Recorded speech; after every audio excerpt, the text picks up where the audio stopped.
About this love. About this. About this love. About this love. Love. How's everybody doing today? You're rocking with your host Dale Skinner.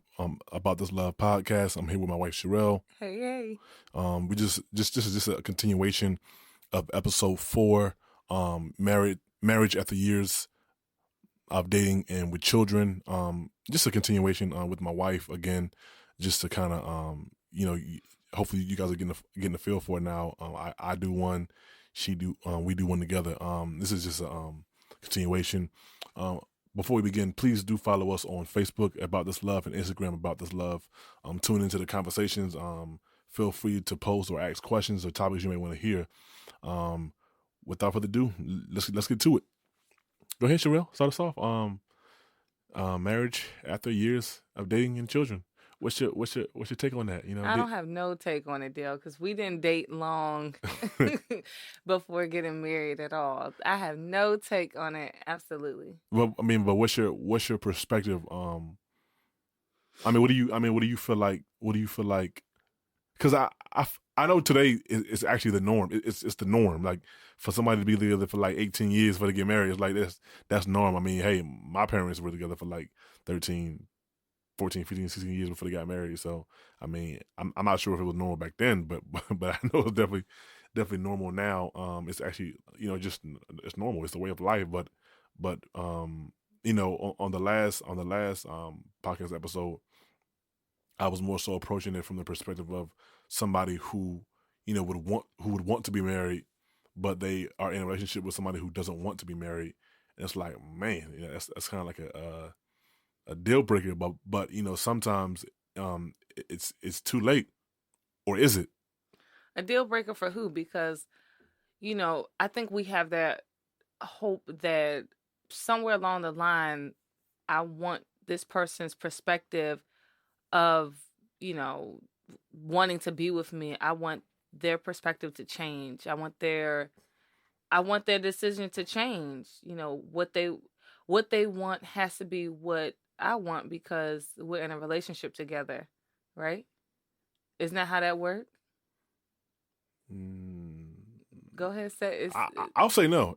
And like I said on the previous podcast episode, I say no because oftentimes somebody not wanting to be married,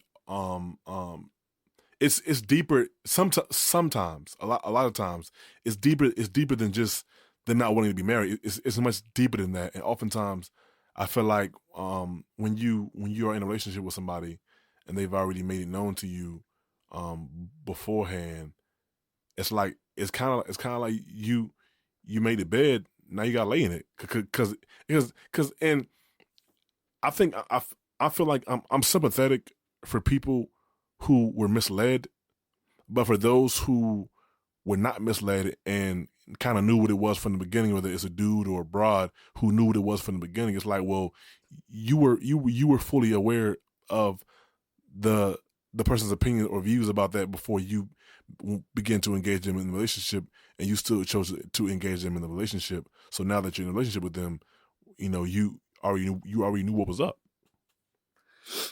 Yeah. I don't know. It's one of those things where I've heard people say before, like, well, I don't want all my hard work to be thrown away for some other woman or other man to come around and just kind of take the person. And I think we have this false reality of believing that, we can, I don't want to say control a person, but, change a person, that we could change their views on us. We can change their heart towards us. I mean, even in our marriage, I've had to learn that there's just, that one, even though we're married, there's things that I think or that I believe that you might not necessarily think or believe. And that's okay. But there's a difference because we are married. So just think about two people who are unmarried, who are in a relationship, and one wants to be married, one wants to make this commitment, and the other doesn't. And it's just like, well, but hey, like you say you love me, you say that we're together, why not make the next step?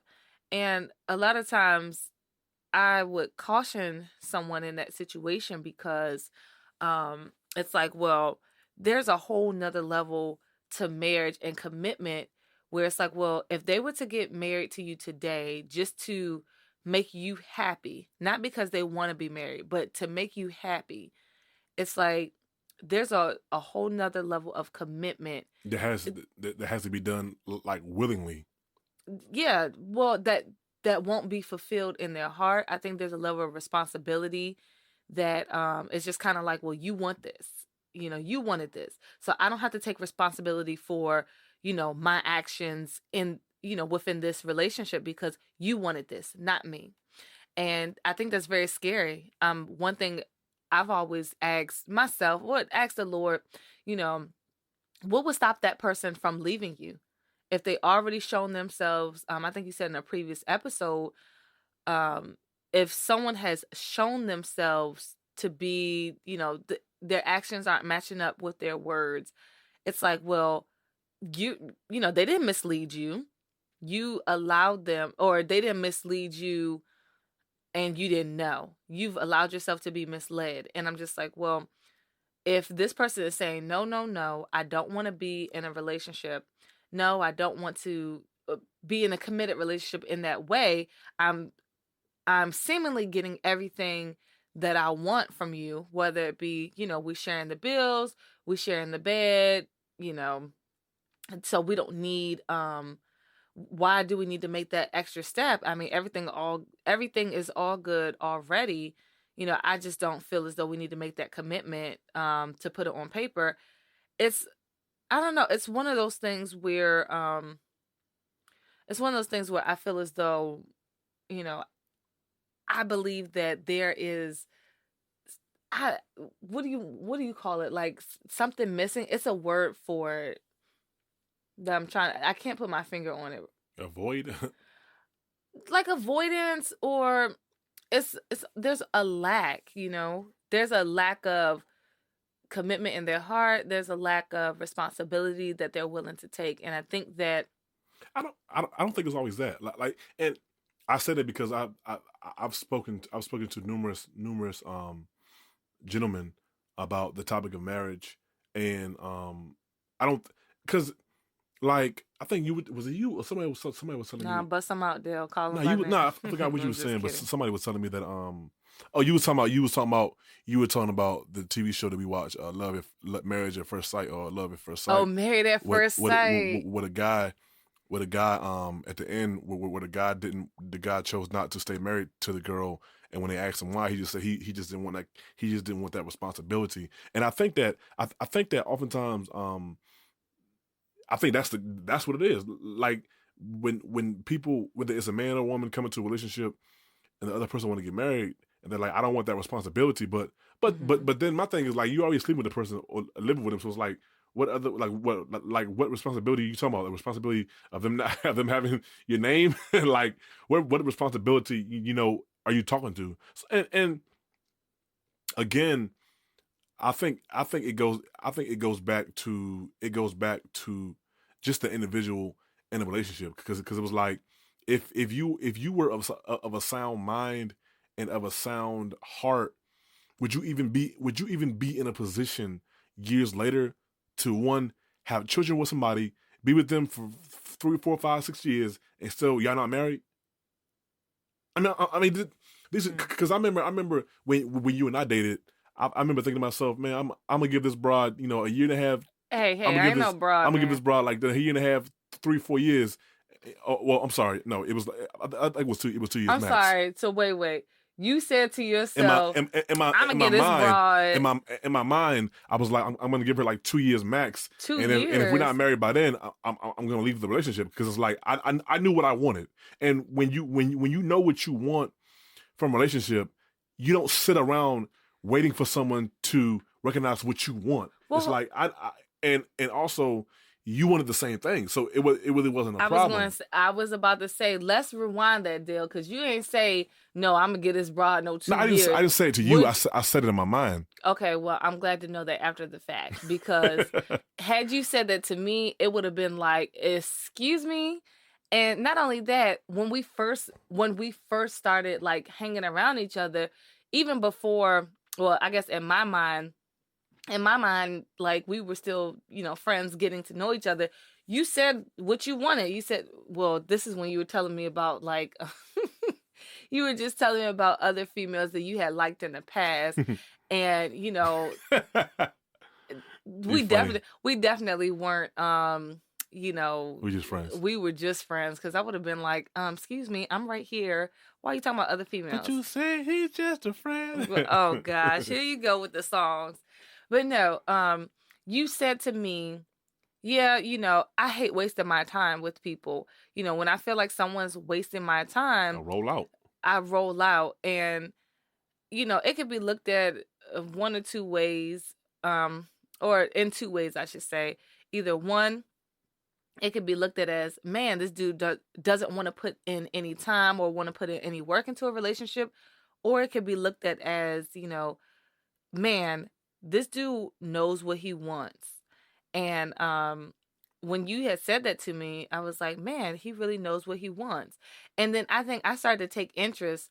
I mean, I really started to take interest in you after that, because I was just kind of like, okay, so that means that he's not just out here just looking for anyone who walks by. It's like, no, I'm looking for somebody I can build a relationship with.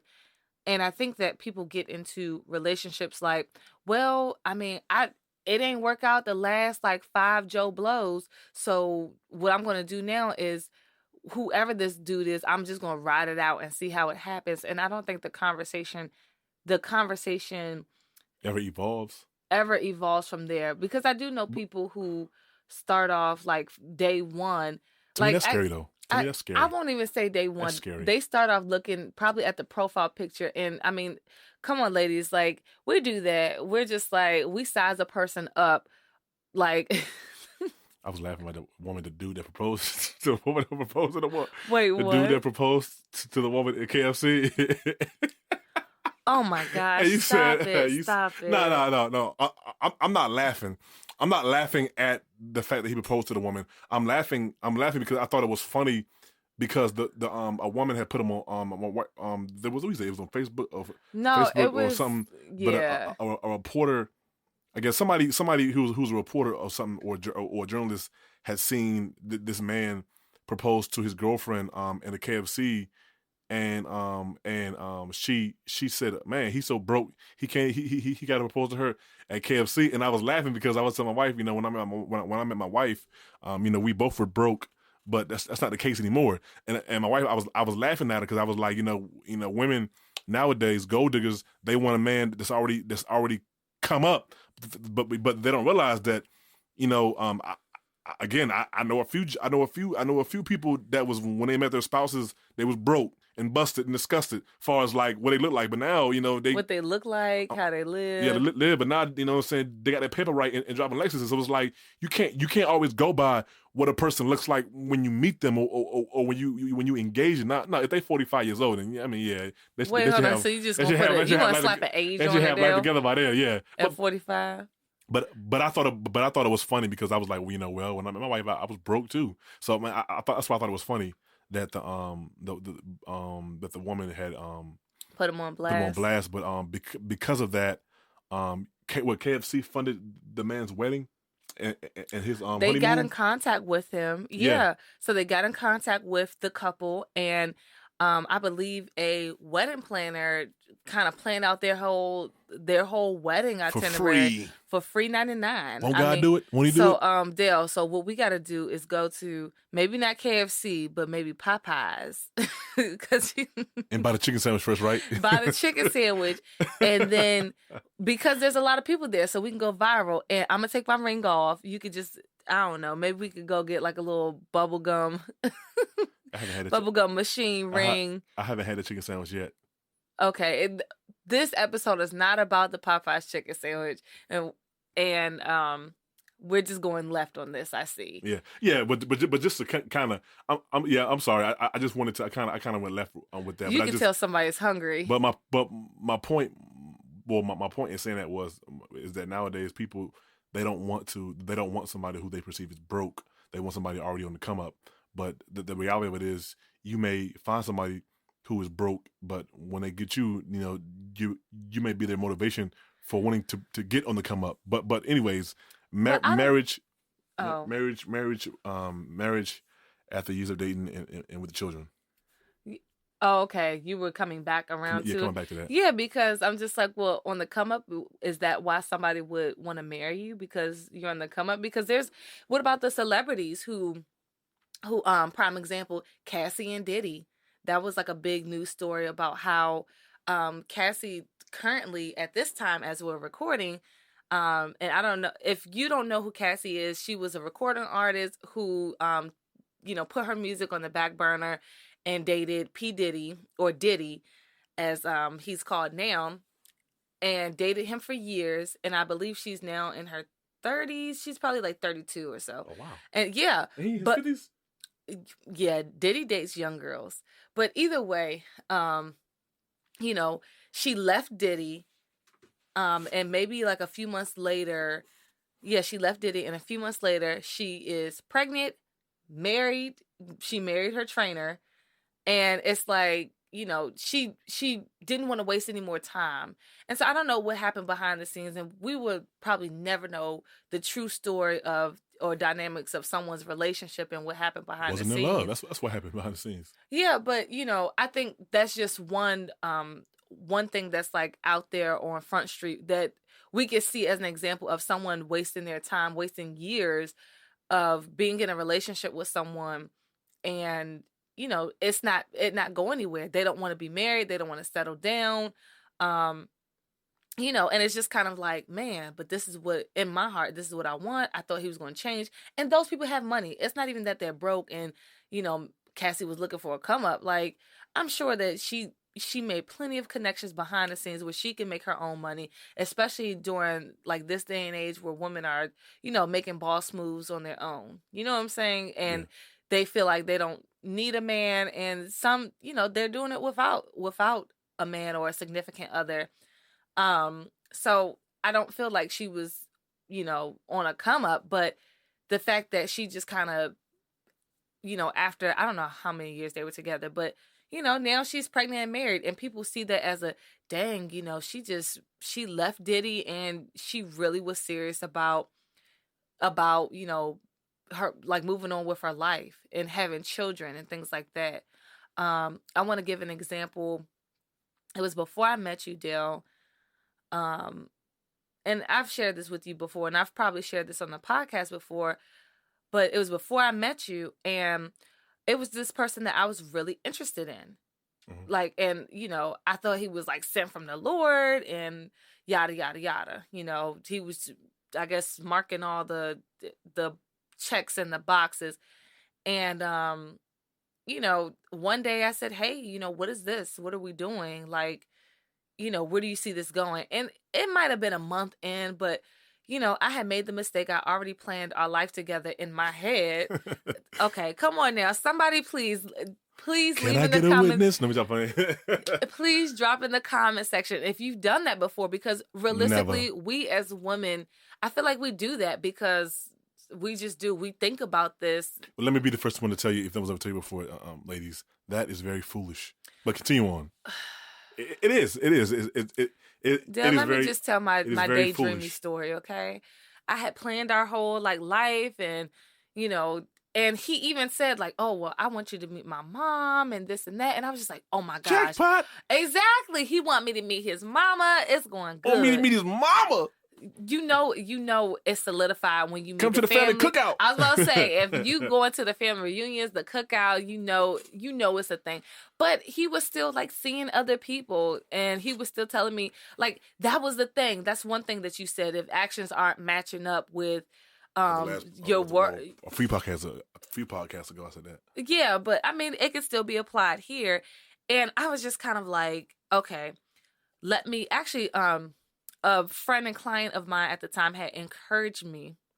She said, you know what? He sounds like a really great guy, but have you ever asked him what he wanted? Where this was going? It seems like you guys are getting pretty serious. I think you should just ask him. And I was just like, I'm like, well, but I mean, and a lot of people was like, you know, you need to ask him, you know, what he wants. And I was just kind of like nervous because I didn't want my heart to be broken. You know, I had already planned like with our kids, everything. And so, you know, I asked him that night. We hung out and I said, hey, you know, where's this going? And he told me. He told me like it was. And but then not only did he tell me like, well, we just friends, right? And I'm just like, I was gonna meet your mama and we just friends? You was gonna meet my child and we're just friends? Like, oh heck no. You know, that really broke my heart. But not only that, he then went on to say, like, yeah, but we can still be friends. So in that moment, I could have, you know what, but he still want to be my friend. You know what? He still want to be around me, and thought that I still had a second chance when he's told me. And that wasn't even the first time Yeah. that he's told me. That was the first time that he told me after I asked. But If there a was, man friend zone you, if a man friend zones you, he don't see after I meet his mama. he doesn't see a future with you far as dating. If a man friend zones you, and There, a lot of women don't realize that. I don't believe. Look, I don't believe in that friend zoning. What I believe is, if I could lead you on, I will. I mean, no, it's true. No, it's true though. It is. It's true. Friend zone. If I could still get, is that a friend zone? Because I don't think that's a friend. What are you talking about? I think that's just somebody who wants to. Friend zoning is a terminology. It's I know not what friend it's not an zoning actual. means. It's not like you actually my friend. It's just like There's people who get friend zoned. if I can be your friend and get what I want from you, then hey, we can continue this friendship. But when I can't no longer get what I want from you, hey, I'm over. I'm gone. That's what it really means. You know, friend zone. Okay, fine. We can go with your definition of friend zone. It's not definition. It's what it is. Well, okay, yeah, it's what it is. It's what it is. I didn't create the stuff. You know, the current culture created. You know, I don't even think they say. I don't even think they even go as far as to say friend zone. no, they don't say it, but it's what it is. Oh, okay. They don't say it. Okay, well, that's fine. Kind of like it's like nobody uses the word. No, well, nobody really says, "Oh, hey, Brittany, this is a situationship." Nobody says that, but it's like it is what it is. I call you up, you call me up, we do what we do, then we roll out. It's a situationship. Oh, you told Brittany that? It's just a name. Move on. Next. Okay. Anyways, so I really think that in that time, going back to my little fantasy fairy tale of like me thinking that I had that decision that I had to make. Like, okay, well, he said I was going to meet his mama. He said he wanted to, you know, meet my son. How about this? I could either continue on with, you know, like hanging out with him, having conversations with him, you know, still bringing him around or bring him around my family, and then hope for the best, hope that he sees the best in me, and then we can move on from there because he has so many good qualities. Or I could I could do the thing that's hard and swallow my pride, which that's really hard to do. I think, you know, rejection, people fear rejection, even though it could be in their face every day, but just being rejected in the way of like, oh, well, like to your face, just out there like that. I think that's even harder for a lot of people. And I think that's why we don't ask. Well, we may ask, but we don't accept the fact that this person really doesn't want to be with me. You know? Yeah. And I think the sad reality of it is that oftentimes people begin to live their whole lives with somebody and never would have experienced true love. I remember I was watching this TV show, and I think the woman and her husband had they had 2 children, and they were millionaires. And I think at that point of the show, she thought she had cancer and she was gonna die, blase. But I think one night she was sitting with her friend and she was drunk, and she was like, I could have my whole life, I spent 30 years of my life with somebody that doesn't love me, and she was like, I wasted my life, and I think for a lot of people, If you're somebody, who are in this, who is in something, a kind of a situation like this right here, and you actually don't, just don't, you know get some courage, seek the Lord, and get courage or counsel, and just, recognize for what it is, and and like I said on the previous podcast, either see if the person wants to continue in a marriage, or just roll out. You're gonna wake up one day, and 20, 30 years would have gone by, with life, and you wake up, and you're laying next to somebody that doesn't love you, because you chose to stay in a relationship. Basically fear kept you in the relationship. And it's it's it's something about people that do not have a heart for the truth. Like they actually prefer a lie. I remember oftentimes I tell my wife, I quote the scripture. I forget the address, but it was a scripture in the Old Testament where the Bible says that a lying spirit went before the Lord. I guess there was a prophet. It was a false prophet. And the lying spirit, asked one before the Lord and said, can I prophesy to them? And the Lord said, go ahead. And I believe it was a specific king that a prophet, the Lord had previous given a prophecy to, and he didn't believe him. He wouldn't believe him. So he asked for a false prophet, or another prophet to come, who was a false prophet, and the Lord told the lying spirit, go ahead, prophesy to him, and he prophesied to him a lie, and I believe that the king actually died. But I think that the moral of that little story is scripture, is that, like, oftentimes when we don't have a heart for the truth, we will be lied to. We'll be lied to, and sometimes we'll even be content with that lie. Because we don't want the truth. We want a lie. I want you to tell me you love me, even though I know you don't love me. I want you to tell me you want to marry me, even though I know you don't want to marry me. I want you to tell me, you want me to have your children, even though I know you don't want me to have your children. That's the Wow. type of world that people live in. They want you to lie to them. Yeah, but you know what? I think the part that we can't not mention, um I know that's a double negative, but I think that what we have to mention is just the amount of anger, or the amount of resentment, or the amount of toxicity that will come from kind of forcing somebody's hand in that way, um to make them feel like that they don't have a decision, that I mean, um I don't think you'll there be forcing their hand, because they'll marry you to shut you up, and have, or go down the street well, no, that I he mean, loves. So it's like he ain't forcing their hand at all. so I just want to give this example. There was a storyline where this woman posted in this young lady had posted in this mom's group, and she was just talking about how, okay, yeah, she slept with this guy and she ended up pregnant, and so the guy wanted nothing to do with her and actually offered her money for to abort the child. And because I believe that he was married and had kids or whatever. And so more of the story is she didn't abort the child, and then she ended up taking him to court for child support. And so he ended up killing her and the child.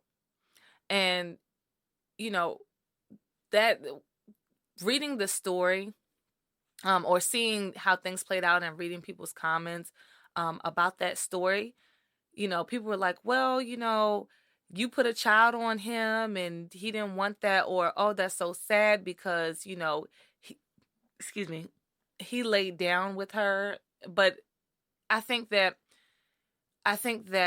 in both, um, not to victim blame, but in both, it's almost like they were both misguided. Why did he go and lay down with her? I mean, it could have been anyone. And who's to say it was a child, that was involved? If, let's say that she was just trying to blackmail him, do you feel sorry for the person who's being blackmailed? You know what I'm saying? Like, had he not killed them, but let's say they stayed together, or even, he promised her that they'll be together, whether there was a child involved or not, knowing that he had a wife and children at home. I think that the level of maybe anger that came with that situation of, okay, dang, I made this decision to sleep with this girl, and now I made a decision to sleep with this girl, and now I have to deal with it. Now, so should I marry her? Should I leave my wife? Should I do this? Should I do that? And I think that for both the person, for both the female, had she still been alive, and it's unfortunate. I think the whole situation is unfortunate, really. But had she still been alive, and had the situation been different, and let's say they were to have like pursued a relationship, would he have been fully committed in that relationship? And I think that's the thing that we don't, consider when choosing a mate. I don't think we consider that when choosing, the person that we want to have children with. We don't think about it at all. Like you said earlier in the podcast, or maybe in a previous podcast, like when you're in the heat of passion before you have like a bunch of kids, do you stop and think, like, what, who is this person? Are they really committed to me, or am I just sleeping with them? And of course nobody thinks that way, right? Of course nobody. I did. Okay, well, you did, but what I'm saying, I'm being honest. I did. I'm not even joking right now. I'm being dead serious. I mean, but I'm sure that there's people who have, I'm sure that there's men and women out there who have thought about it, and that's why they've waited until marriage, or they've waited until they were in a committed relationship. Million Dollar Matchmaker, she always says, no sex before. What did she say? I can't even remember. I hadn't watched that show in so long, but it was like no sex before not polygamy. Oh Lord. Not polygamy. Monogamy. I'm sorry. And even though that's a worldly saying, because I know why, but I understood why she was saying that, because it's just like, well, if this person is not promising you or showing you signs of like, showing you signs that I want to be committed to you, why would you go all in with a more intimate relationship in that way? Yeah. It's very foolish. Yeah. It is. Yeah, but, it really is, And so I think the outcome, and I brought up that last example, about how that turned out, because I wanted to just highlight, maybe, I wanted to just kind of bring to the light, maybe he was angry. Maybe he was confused by his own decisions, and he couldn't think of no other way out. And that doesn't make it right.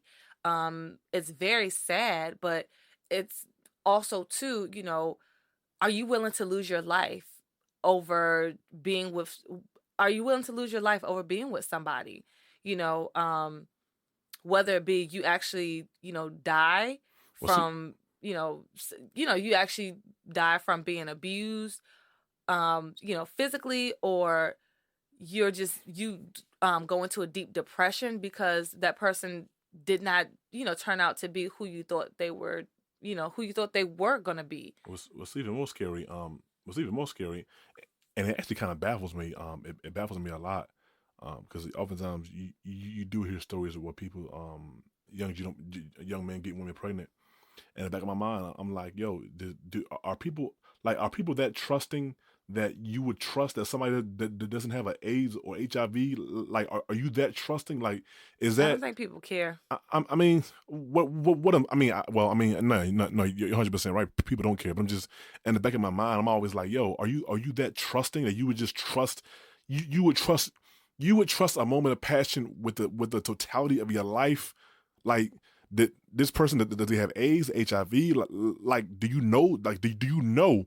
Like, without doubt, it's like, to me, that's just like to do something like that without protection is my point. Without protection, it's like it's just kind of, to me, it's mind blowing. It's baffling. People don't think they will run into it, just like people don't think that they will end up in an abusive relationship or end up in the different circumstances that they find themselves in. And so, I mean, you know, we've heard stories about people who have, in the news all the time, who have gotten maybe or tried to infect like 70 people or slept with over 100 people and tried to infect them because of what they've been through. And now the person's in jail, but it's like, okay, so you've done jail time, but I'm about to lose my life because I have I have this disease that you wanted to give, you know, you wanted to just kind of spread out. It's unfortunate, yeah.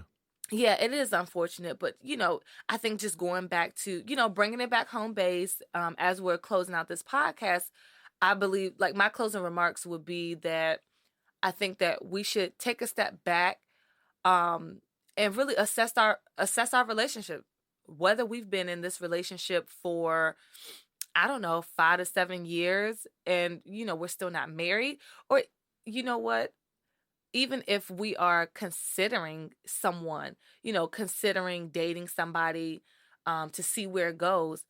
Let's look at let's look at what we're actually doing, who this person actually is. How about we ask them the tough question? Maybe not on day one, but let's take the time to listen and hear their heart. And if they don't open up their heart to you even just a little bit, not to say that they need to tell their whole life story and things like that, but I think that if they open their heart and we open up our ears to listening to hear what's on their heart, then it's kind of like, you know, we can hear, you know what, they just want maybe a come up, or they just want someone to sleep with, or they just want someone to, you know, fill in a gap. They really don't want me, or it doesn't matter who they, you know, who it is. And so, and I think that will help us in our decision making, as far as wanting to make that serious leap of considering marriage with somebody, or considering giving trusting our lives with someone. Okay, Mr. Skinner. So, is there anything you want to say? You want to close this podcast out? No, just thank you guys for tuning in. Thank you for allowing us just to be a voice in your life. Always, everything we're saying is meant to be encouraging, and just to provoke you to a deeper thought. It's never meant to put anyone down. You know, it's not our intentions. So forgive us if it comes off as that, but that's not the case at all. Thank you for rocking with us. You can follow us on Facebook, Instagram. At About This Love. Yeah, About This Love. At About This Love, and you can ingest our podcast on Audio Mac, YouTube, and Facebook video. Again, we're out. Peace and blessings.